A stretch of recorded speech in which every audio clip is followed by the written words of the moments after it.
అందరికీ శుభోదయం. ఇవాళ రెండు ఇంపార్టెంట్ డెవలప్మెంట్స్ గురించి మాట్లాడుకుందాం. ఒకటి ఈ పోలింగ్ శాతం, దాని తాలూకు సమాచారం కొంత.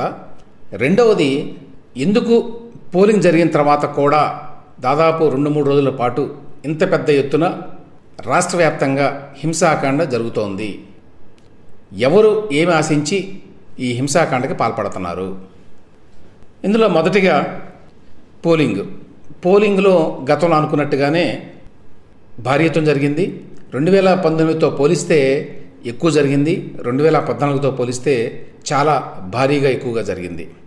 తాజా లెక్కల ప్రకారం ఎన్నికల సంఘం వారు చెప్పినటువంటి ఫిగర్స్ ఏంటంటే అన్నీ కలుపుకొని, అంటే పోస్టల్ బ్యాలెట్, హోమ్ ఓటింగ్ ఇట్లాంటివన్నీ కలుపుకొని 81.86% అని చెప్పారు. ఇది గతంలో ఉమ్మడి రాష్ట్రంగా ఉన్నప్పుడు కానివ్వండి, ఆ తర్వాత విభజిత ఆంధ్రప్రదేశ్లో కానివ్వండి, ఈ స్థాయిలో ఎప్పుడూ కూడా పోలింగ్ జరగలేదు. దానికి ఒక కారణం ఏంటంటే పోటాపోటీగా ఎన్నికలు జరగడం అనుకోండి.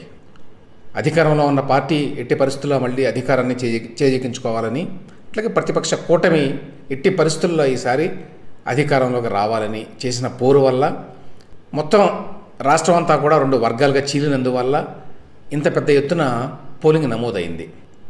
ఈ పోలరైజేషన్ మూలంగా ప్రధానంగా ఇంత పెద్ద ఎత్తున జనం ఓట్లు వేశారని చెప్పి అనుకుంటున్నాను నేను. 2014తో పోలిస్తే 3.45% ఎక్కువ పోలింగ్ జరిగింది ఇప్పుడు. అదే 2019తో పోలిస్తే 2.09% ఎక్కువ జరిగింది. పక్కనే ఉన్న తెలంగాణ చూస్తే మీకు 65% కంటే ఎక్కువ లేదండి. దాన్ని బట్టి ఏ స్థాయిలో ఎంత ఎక్కువగా జరిగిందో చూడవచ్చు. అంటే దాదాపు 16-17% ఎక్కువ జరిగింది ఆంధ్రప్రదేశ్లో. అది ఒక రకంగా మంచి పరిణామం.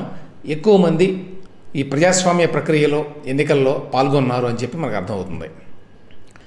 నేను ఇంతకుముందు చెప్పినట్టు ఈ పోస్టల్ బ్యాలెట్లకు సంబంధించి 2018తో కంపేర్ చేస్తే ఇప్పుడు 1.82 లక్షల ఎక్కువ పోస్టల్ ఓట్లు మనకి నమోదైనాయి. 2018 ఎన్నికల్లో మొత్తం 2,62,379 ఓట్లు పోలైనాయట. పోస్టల్ ఓట్లు అంటే ప్రభుత్వ ఉద్యోగుల ఓట్లు, ఎవరైతే ఎన్నికల విధుల్లో ఉంటారో వాళ్ళ ఓట్లు. అదే ఈసారి 4,44,218 మంది వాళ్ళ ఓటు హక్కు పోస్టల్ బ్యాలెట్ ద్వారా ఉపయోగించుకున్నారు. సో ఇంత భారీగా పెరిగిందంటే ఉద్యోగులు చాలా భారీ ఎత్తున ఉపయోగించుకున్నారు తమ ఓటు హక్కుని. ఉద్యోగులు అధికార పార్టీకి కొంత వ్యతిరేకంగా ఉన్నారు కాబట్టి చాలా కాలంగా ఈ ఓటులో సింహభాగం కూటమికే వచ్చింది అనేది ఒక అంచనా. ఇది కాకుండా ఒక ఇంపార్టెంట్ ఫిగర్ ఏంటంటే మొత్తం మెన్ అండ్ ఉమెన్, పురుషులు మహిళలు ఎవరు ఎంతమంది ఓట్లు వేశారు అనేది. అది కనుక చూస్తే 1,64,00,000 మంది పురుషులు ఓట్లు వేస్తే 1,69,00,000 మంది మహిళలు ఓటేశారండి. అంటే దాదాపు 5 లక్షల మంది ఆడవాళ్ళు అదనంగా ఓటేశారన్నమాట, మగవాళ్ళ కంటే ఎక్కువగా. గతంలో కూడా ఒకసారి చూస్తే 2019లో కూడా జరిగింది. అయితే 2019లో 2,40,000 మందే ఆడవాళ్ళు ఎక్కువ ఓటేశారు మగవాళ్ళ కంటే. కానీ ఆ నంబర్ ఈసారి దాదాపుగా డబుల్ అయింది. మరి డబుల్ అయిందంటే దీని యొక్క ప్రభావం ఎవరి మీద పడుతుంది? ఎక్కువ మంది ఆడవాళ్ళు ఎవరికి వేశారు? వైసీపీ వాళ్ళు చెప్పేది ఏమిటంటే ఆడవాళ్ళు ఎక్కువ మంది వేశారు మాకు అని చెప్తున్నారు వాళ్ళు. అది ఎంతవరకు వాస్తవమో తెలియదు. ఇక అది కాకుండా ఓవరాల్గా మీరు జిల్లాల్లో ఓటింగ్ శాతం అది చూస్తే పట్టణ ప్రాంతాల్లో ఎక్కువ జరిగిందండి. సో అది ఒక ఆసక్తికరమైన అంశం. పట్టణ ప్రాంతాల్లో ఎక్కువ ఓటింగ్ జరిగింది అంటే అర్థం ఏంటంటే అధికార పార్టీకి బహుశా వ్యతిరేకంగా వాళ్ళు ఓట్లు వేసి ఉంటారు అని. ఎందుకంటే ఆంధ్రప్రదేశ్లో ఇప్పుడున్న పరిస్థితుల్లో ఎక్కువ మంది చెప్పేది ఏమిటంటే పట్టణ ప్రాంతాల్లో ఓటర్లు అధికార వైసీపీ పార్టీతో విసిగిపోయి ఉన్నారు, వాళ్ళు తీవ్రమైన వ్యతిరేకత ఉన్నారు అనేక కారణాల వల్ల. అందులో ఎస్పెషల్లీ ఆర్థిక అభివృద్ధి లేకపోవడం, పరిశ్రమలు లేకపోవడం, ఉపాధి లేకపోవడం ఇట్లాంటివి. జగన్మోహన్ రెడ్డి గారి ప్రభుత్వం పూర్తిగా సంక్షేమం మీద దృష్టి పెట్టడం అనేది. అదే టైంలో రూరల్ ఏరియాస్లో, పల్లెటూళ్ళల్లో ఎక్కువ వైసీపీకి మద్దతు ఉన్నది అనేది ఒక అంచనా. సో ఆ రకంగా చూసినప్పుడు చాలా నియోజకవర్గాల్లో ఎక్కడైతే పట్టణ ప్రాంతాల్లో ఉన్నాయో నియోజకవర్గాలు, అక్కడ ఎక్కువ ఓటింగ్ జరిగింది అంటే అది కూటమికి లాభించేటువంటి అవకాశం ఉంది అనేది ఒకటి. తర్వాత దాదాపు 119 నియోజకవర్గాల్లో 80% పైగా జరిగింది ఓటింగ్ అని చెప్తున్నారు. అంటే ఈ 119 నియోజకవర్గాల్లో కూడా ఓటింగ్ ఎక్కువ శాతం జరిగింది అంటే ఎంతో కొంత ప్రభుత్వ వ్యతిరేక ఓటు ఎక్కువగా ఉండేటువంటి అవకాశం ఉంటుంది అనేది మరొక అంచనా. ఇవన్నీ అంచనాలే, చివరికి ఏమవుతుందనేది తెలియదు.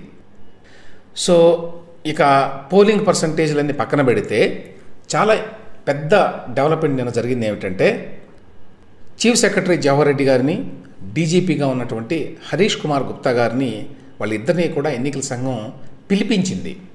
అది మామూలు డెవలప్మెంట్ కాదండి. స్వయంగా మీరే వచ్చి ఎక్స్ప్లెయిన్ చేయండి అని చెప్పి ఎన్నికల సంఘం సిఎస్కి, డీజీపీకి, ఇద్దరు ఉన్నతాధికారులకి ఆదేశాలు ఇవ్వటం అనేది చాలా అరుదుగా జరుగుతుంది.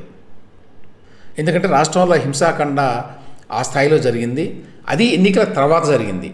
ఎన్నికల తర్వాత 3 రోజులైన 13వ తేదీ ఎన్నికలు జరిగితే మరి 16వ తేదీకి వచ్చాం. 15వ తేదీన పెద్ద ఎత్తున జరిగినాయి, 14వ తేదీన కూడా జరిగినాయి.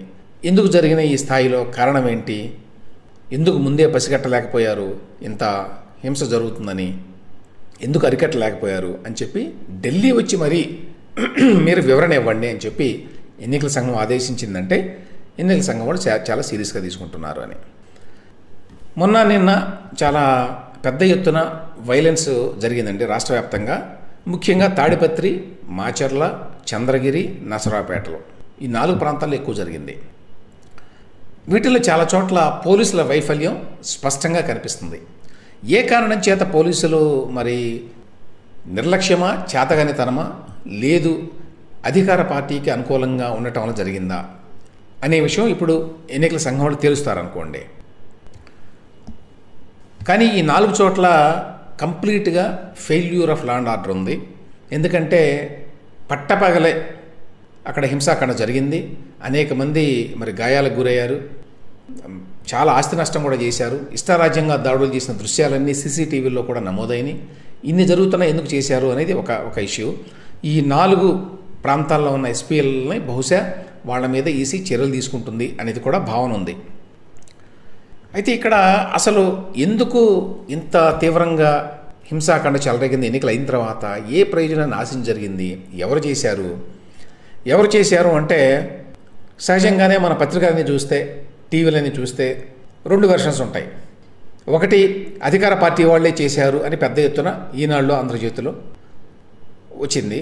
అదే సమయంలో సాక్షి పత్రికలో మాత్రం తెలుగుదేశం పార్టీ వాళ్ళే హింసాకాండకు పాల్పడ్డారు అని చెప్పి వాళ్ళు కూడా రాసుకున్నారు పెద్ద ఎత్తున. వాళ్ళు కూడా సాక్షిలోనైతే బడుగులపై బరితెగింపు అన్నారు.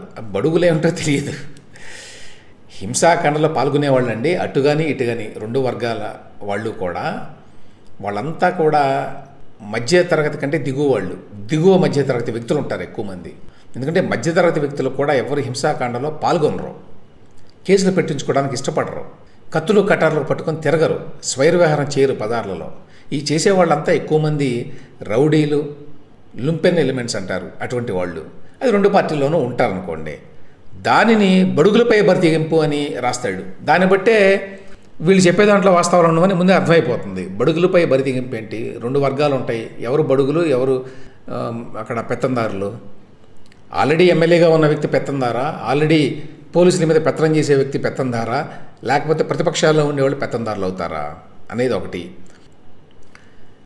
సాక్షి పత్రికను చూశానండి నేనంతా డీటెయిల్డ్గా. వాళ్ళ వెర్షన్ కూడా తెలియాలి కదా మనకి, అధికార పార్టీ అయినప్పటికీ కూడా. వాళ్ళు ఏం చెప్తారంటే వైఎస్ఆర్సీపీ అనుకూల వర్గాలే టార్గెట్, మహిళలపై పచ్చమొక్కల దాష్టీకాలు అని చెప్పి ఏం రాశారు. లోపల హెడ్లైన్స్ బాగానే ఉన్నాయి, లోపల ఏమున్నాయంటే ఏమీ లేవు ఇన్సిడెంట్స్. ఒక ఇన్సిడెంట్స్ గురించి రాయాలి కదా. ఎక్కడో నర్సీపట్నంలో ఒక మహిళ మీద దాడి జరిగింది, అక్కడెక్కడో కృష్ణా జిల్లాలో ఒక ఇంకో మహిళ మీద దాడి జరిగింది అనే దాన్నే